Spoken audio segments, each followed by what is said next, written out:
I obey only my heart, not the kingdom's laws. Those words would be considered treason if spoken aloud within the walls of this palace. A prince is not supposed to think such things. He is supposed to be loyal, disciplined, obedient.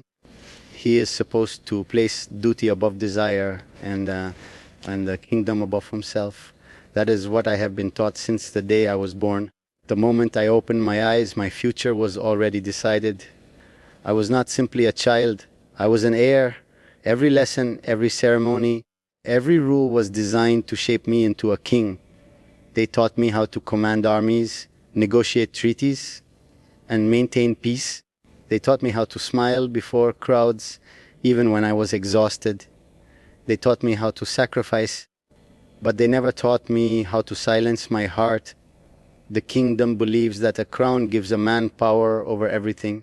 They think that because I am a prince, I can command thousands of soldiers with a single word. They think I can move entire cities with a royal decree. Perhaps I can, but there is one thing I have never been able to command: my own heart. It refuses to obey. It never cared about royal bloodlines, political alliances, or noble expectations. It never cared about what would strengthen the throne or protect the kingdom's future. It chose for itself, and that choice changed everything. The council tells me that my marriage has already been arranged. They present documents covered in golden seals and signatures.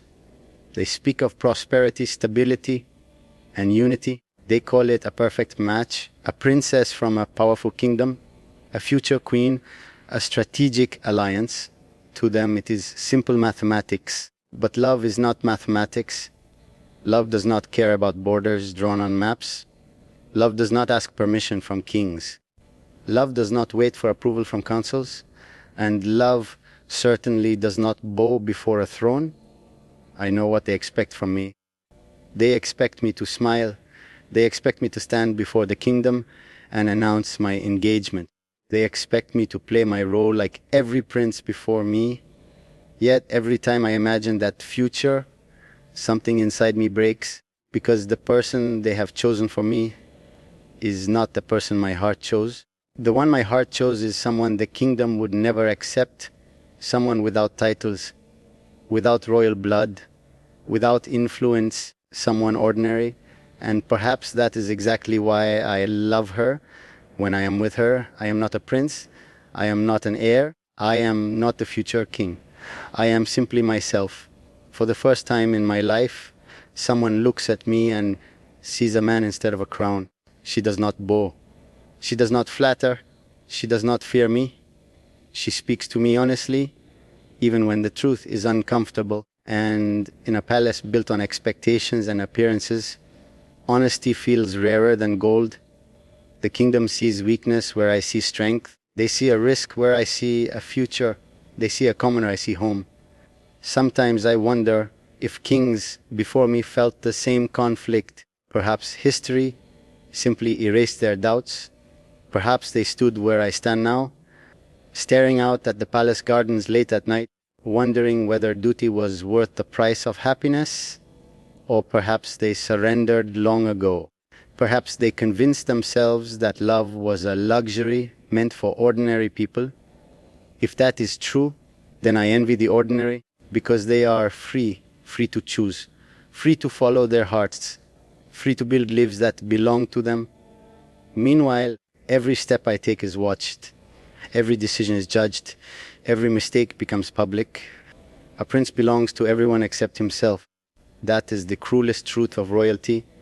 The kingdom claims ownership over my future. But there is one thing they can never own: my heart. No law can control it. No crown can restrain it. No kingdom can rewrite it.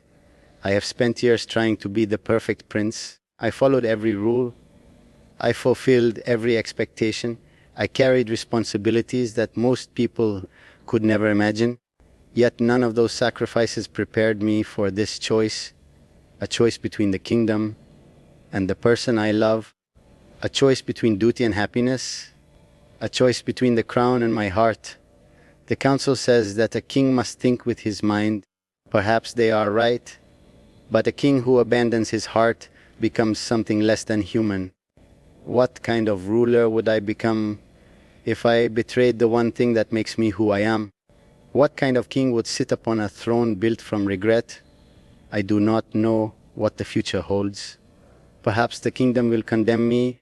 Perhaps the council will oppose me. Perhaps history will judge me harshly. But there comes a moment in every person's life when they must decide who they truly are. That moment has arrived for me. And for the first time, I am not choosing what the kingdom wants. I am not choosing what tradition demands. I am not choosing what history expects. I am choosing myself. Because crowns can be inherited, titles can be granted, power can be taken away, but a heart only belongs to one person, and mine has already made its choice. So let the council whisper, let the nobles protest, let the kingdom question my decision. I have spent my entire life obeying everyone else.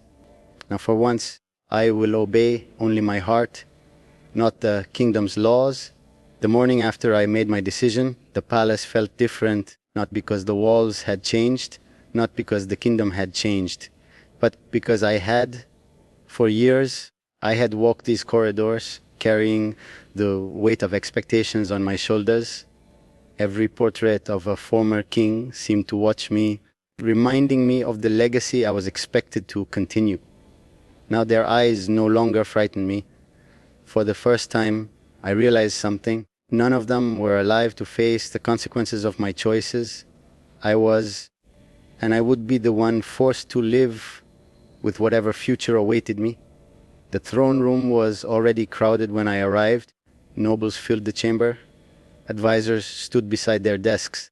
Members of the royal council waited with expressions that ranged from concern to outright disapproval. At the center sat my father, the king. The silence that greeted me was heavier than any battlefield armor. Everyone knew. News travels quickly in a palace. A single rumor can move faster than an army. My father studied me carefully. You understand what is at stake? He said. It was not a question. I nodded. Silence. Yeah, I know the future of the kingdom. I know the stability of the throne. I know. His jaw tightened. Then why? Or one simple word, yet it carried the weight of an entire kingdom. Why?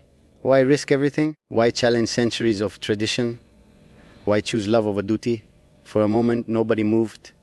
Nobody spoke. Every person in that room waited for my answer. I took a breath, because for once I intended to speak honestly. My entire life has belonged to this kingdom, I said.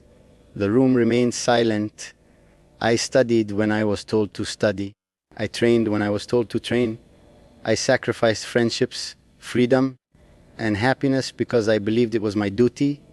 Several council members exchanged glances. I continued. I gave everything that was asked of me. The king's expression softened slightly. But there must be something left that belongs to me. The silence deepened. My heart is the only thing that has ever truly been mine. A few nobles looked away. Others frowned. One council member shook his head in disappointment. But I kept speaking. You asked me to become king one day. My voice echoed across the chamber. Then trust me enough to make this choice myself. The words lingered in the air. No one interrupted. No one dared. For years they had seen me as a prince who followed orders. Today they were seeing someone different. Someone willing to stand alone. My father rose from his throne. The movement instantly commanded everyone's attention. He descended the steps slowly, not as a king approaching a subject, as a father approaching his son. When he finally stood before me, his eyes revealed something I had not expected: sadness, not anger, not disappointment, sadness. I made the opposite choice, he said quietly. The room felt completely still. My marriage was arranged. His gaze drifted toward the distant windows. I convinced myself that duty was enough. I had never heard him speak this way before. Never. The kingdom prospered. He smiled faintly. The alliances succeeded. Then the smile disappeared. But there were nights when I wondered what my life might have been if I had chosen differently. The room seemed to stop breathing. No advisor spoke. No noble moved. For the first time, the king was not speaking as a ruler. He was speaking as a man. His eyes returned to mine, and I would not wish that question upon my son. My heart nearly stopped. The council erupted immediately. Objections, arguments, warnings, they came from every direction. But my father raised his hand. The room fell silent once more. The decision has been made. His voice carried the authority of a king. The prince will choose his own future. Shock spread across the chamber. Some looked horrified. Others looked stunned.